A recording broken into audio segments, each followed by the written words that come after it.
20 लाख रुपए का इंतजाम हो सकता है अगर हम ये घर गिरवे रखते हैं तो। ने तुम्हारी तरफ से जो कंसाइनमेंट भेजा था वो जहाज समंदर में पता नहीं कहाँ गायब हो गया। मुझे माँ कहने वाला एक बच्चा मेरे आंचल में दे दीजिए।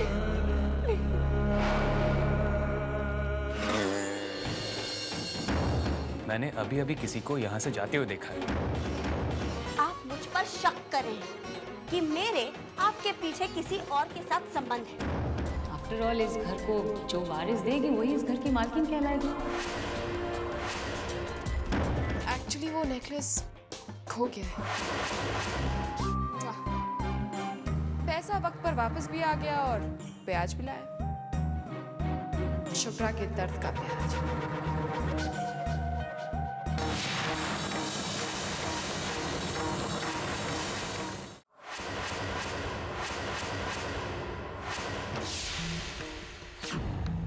झूठ क्यों कहा तुमने कावेरी? मैंने तुमसे कुछ पूछा है कावेरी? शुभ्रा से झूठ क्यों कहा कि यह हार खो गया? मैंने जो भी कुछ किया वो आपकी बहन की भलाई के लिए किया। भलाई? उसे तकलीफ पहुंचाने में तुम्हें भलाई नजर आ रही है? मैं शुभ्रा को सबक सिखाना चाहती थी कि वो अपने नाते रिश्तेदारों से झूठ ना बोले। उसने मुझसे झूठ बोला कि ये हार नकली है जबकि ये हार असली है। जिसकी रगों में खून के बजाय झूठ दौड़ा हो वो दूसरों को सच का पाठ क्या पढ़ाएगा? अंगुली माल होते हुए अगर दूसरों को अहिंसा का पाठ पढ़ाते तो कोई उनकी बात नहीं सुनता। अपनी बात दूसरों तक पहुंचाने के लिए उन्हें वाल्मीकि बनना पड़ा था। आप मुझे गलत समझ रहे। मेरा विश्वास कीजिए, मैं हार शुभ्रा को खुद लौटाने वाली थी। बहुत बार विश्वास करके चोट खा चुका हूं मैं, अब की बार नहीं।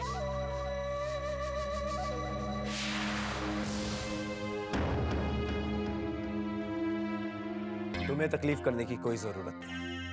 यह हार मैं खुद ही दे आऊंगा शुभ्रा को।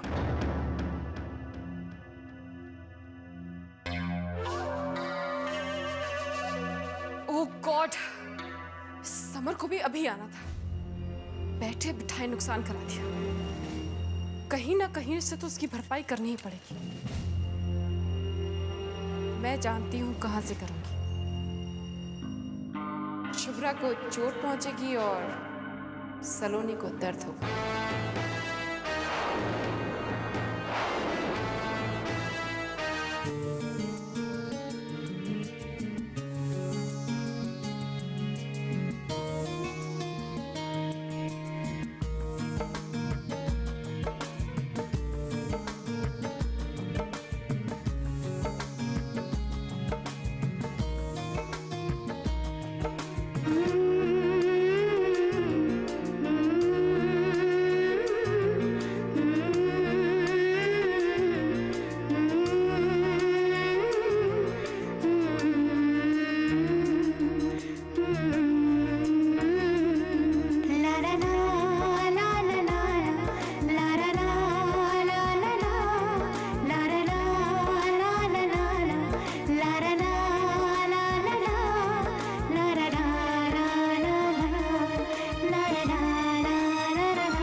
पापा हंसते हुए कितने अच्छे लगते हैं ना। हाँ, ये अलग बात है कि जिंदगी ने इन्हें हंसने के मौके बहुत कम दिए हैं। बहुत दुख सहे हैं इन्होंने, लेकिन कभी भी अपना दुख मुझसे नहीं कहा। अपनी औलाद से अलग होने का दुख, अपने ही घर से अपमानित होकर बाहर किए जाने के अपमान ने इन्हें तोड़ कर रख दिया। सब ठीक हो जाएगा मम्मी। तू कहती है तो मान लेती हूँ बेटा, क्योंकि तेरे कहे को मान लेने का दिल करता है। सलोनी बेटा, तू जानती है जब तू पैदा हुई थी ना तो लोगों ने बहुत कुछ कहा था मुझे, बहुत ताने मारे थे, खिल्ली उड़ाई थी मेरी। आज दिल करता है कि सबके सामने तुझे ले जाकर कहूं कि देखो ये है मेरी बेटी। है ऐसा हीरा किसी के पास? लाडो, मैंने तुझे बहुत दुख दिए, बहुत ताने मारे, लेकिन तूने मेरे साथ वो किया जो कोई भी बेटी, कोई भी बेटा अपने माँ बाप के लिए नहीं करता। नहीं मम्मी, मैंने कुछ नहीं किया है। मैंने तो सिर्फ अपना फर्ज निभाया है।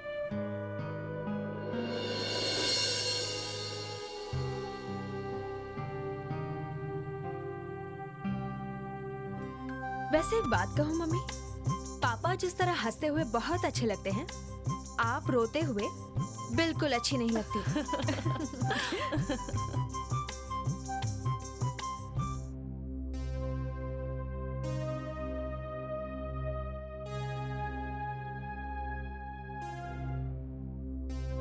शुभ्रा,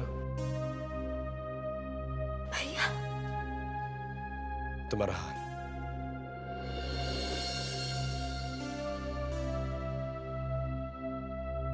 अरे भैया, ये हार आपके पास कैसे आया?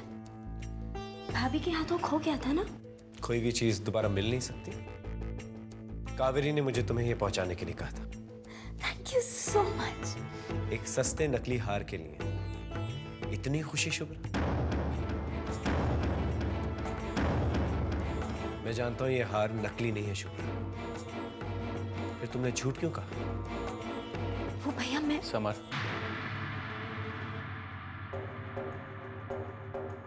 शुभ्रा ने तुमसे कोई झूठ नहीं कहा। दरअसल मैंने शुभ्रा से कहा था कि यह हार नकली है। मैं एक्चुअली शुभ्रा को कोई कीमती तोहफा देना चाहता था, और शुभ्रा को पता है कि मेरे पास इतने पैसे नहीं। अगर शुभ्रा को सच्चाई पता चल जाती कि मैंने अपनी गांव की जमीन गिरवी रखकर ये तोहफा खरीदा है, तो शायद ये इसे एक्सेप्ट नहीं कर पाती। इसीलिए मुझे झूठ का सहारा लेना पड़ा।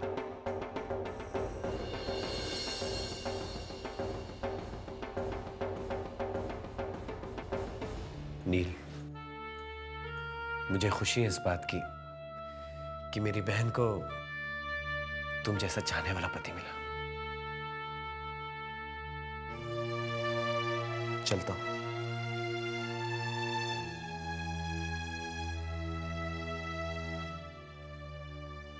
नील, नील, आपने भैया से झूठ क्यों कहा? तुम अच्छी तरह जानती हो कि मैंने समर से झूठ क्यों कहा। अगर मैं ये नहीं जानता कि तुमने मुझसे झूठ क्यों कहा, और कभी पूछूंगा भी नहीं।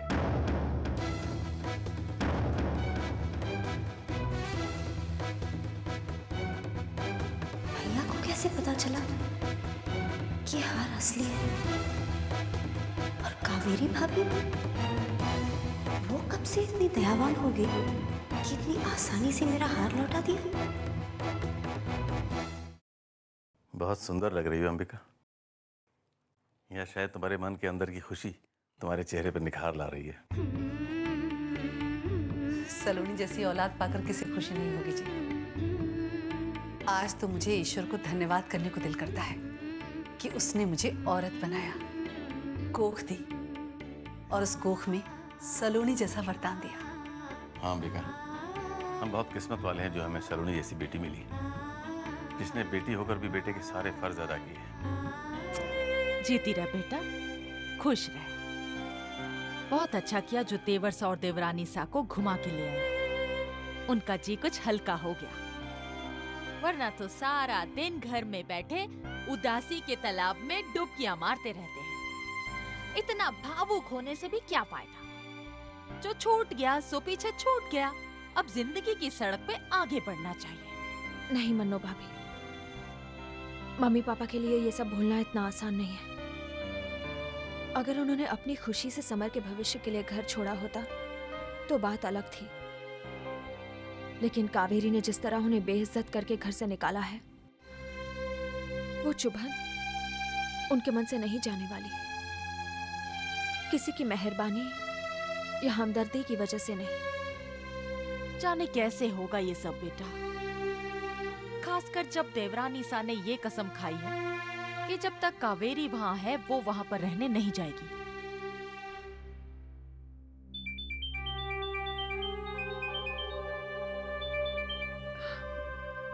हेलो। कहाँ हो सलोनी? जी, मैं मनु भाभी के घर हूँ। मम्मी पापा से मिलने आई थी। क्या बात है सलोनी, तुम कुछ परेशान से लग रही हो? नहीं, ऐसी बात नहीं है। नहीं, कुछ तो है। क्या मैं तुम्हारी आवाज से इतना भी नहीं समझता? मैं वहीं आता हूँ। ठीक है।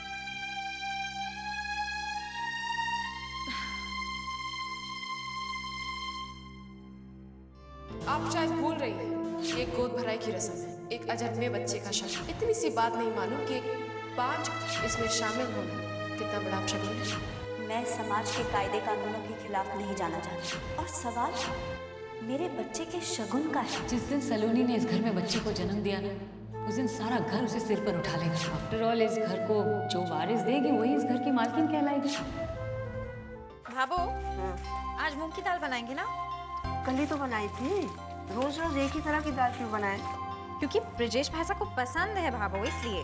ब्रिजेश को मसूर की दाल भी उतनी ही पसंद है। अब तुम मुझे ये मत सिखा कि ब्रिजेश को क्या पसंद है और क्या नहीं। क्यों तारा? ठीक है। बड़ी मामी चलिए ना थोड़ी देर खेलते प्लीज। नहीं अभी निशा। तो कब? चलिए ना मामी प्लीज। तुमसे कहा ना मैंने अभी नहीं। तो गुस्सा क्यों करते हो? मैं सुपर मामी को जब भी बोलते हैं तो वो खेलती है, आप तो नहीं। एक बार समझ नहीं आता मैंने क्या कहा?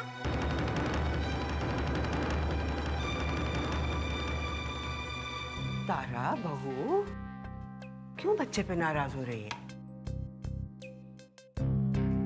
सॉरी शाह।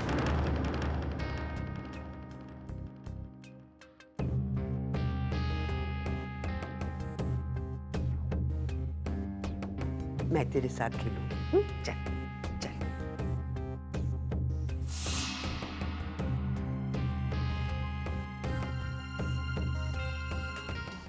मुझे लगता है हमें इस बारे में समर से बात करनी चाहिए। नहीं बनना, वो घर कावेरी के नाम पे गिरवी है और देवर सा और देवरानी सा ये कभी नहीं चाहेंगे कि वो समर की शादीशुदा जिंदगी में कलह का कारण बने।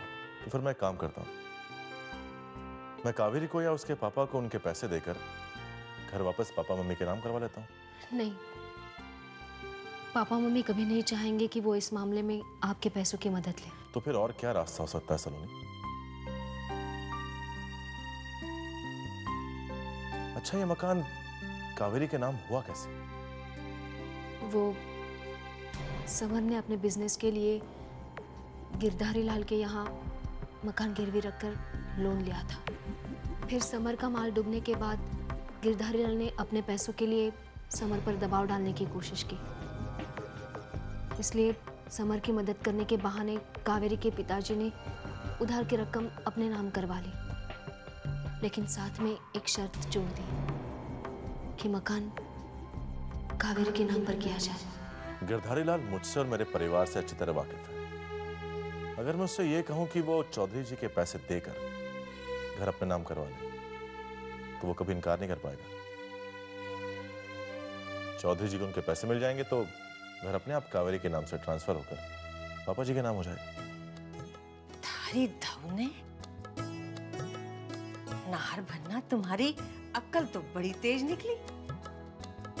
तू तो धन्य हो गई बेटा। और अब शुभ काम में देरी क्या? चलो चलो चलते हैं उस गिरधारी लाल के पास। चलो।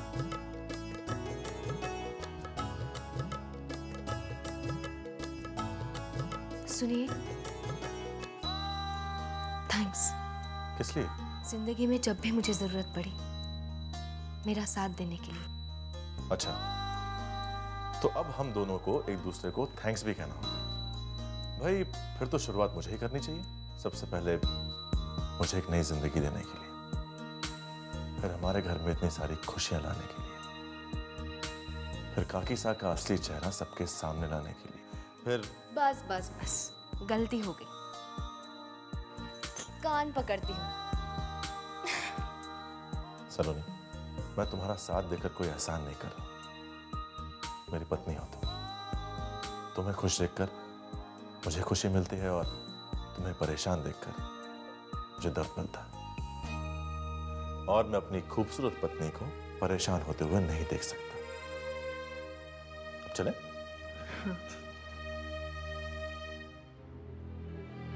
तारा, तारा, तारा कहाँ है बाबू? वो अपने कमरे में है, मैं उसे बुलाकर लाती हूँ। अदिति, तब तक ब्रिजेश के लिए खाना लगवा देना। नहीं बाबू, मैं तारा को लंच पर ले जाना चाहता हूँ। आप यहीं ठहरिए, मैं उसके पास चला जाता हूँ। भाई साहब। हाँ अदिति। भाई साहब, भाभी साहब का मूड कुछ ठीक नहीं है।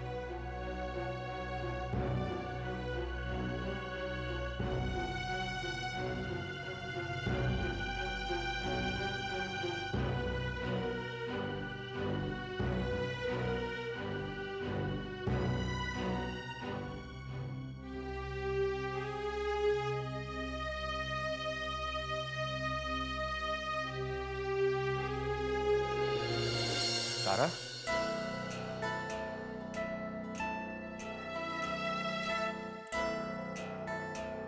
भाई अब वो उम्र भी नहीं रही कि तुम्हारी आंखें बंद करके तुमसे पूछूं कि बताओ तुम्हारे लिए क्या लाए। शॉर्टकट में ही काम चलाते हैं। ये लो, ये तुम्हारे लिए।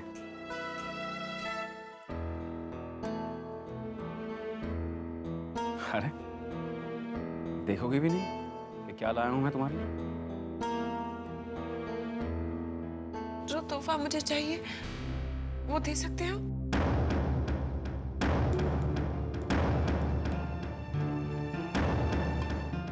आज एक बच्चे के अलावा मुझे और कुछ नहीं चाहिए। तारा, जो खुशी हमारे नसीब में नहीं है उसके सपने देखने का क्या मतलब है?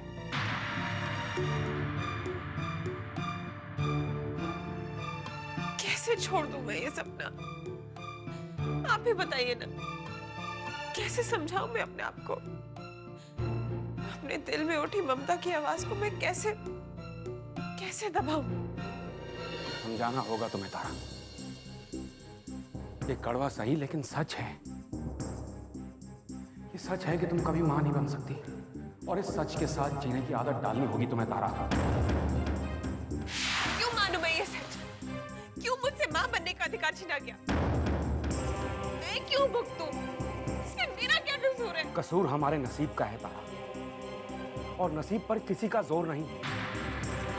मैं इस मामले में कुछ नहीं कर सकता था तारा। कुछ नहीं कर सकते तो मैं किसके पास जाऊं? कहीं ना कहीं आप भी जिम्मेदार हैं। मेरे बच्चे के खून के लिए, मेरे बच्चे के खून के लिए, मेरे बच्चे के खून के लिए अब आपको ही मुझे मां कहलाने का हक देना होगा।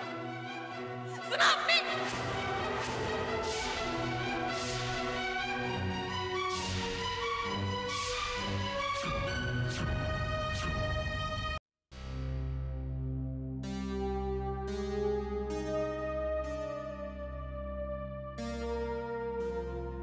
हाँ जी, मैं बाद में बात करता हूँ। हाँ जी,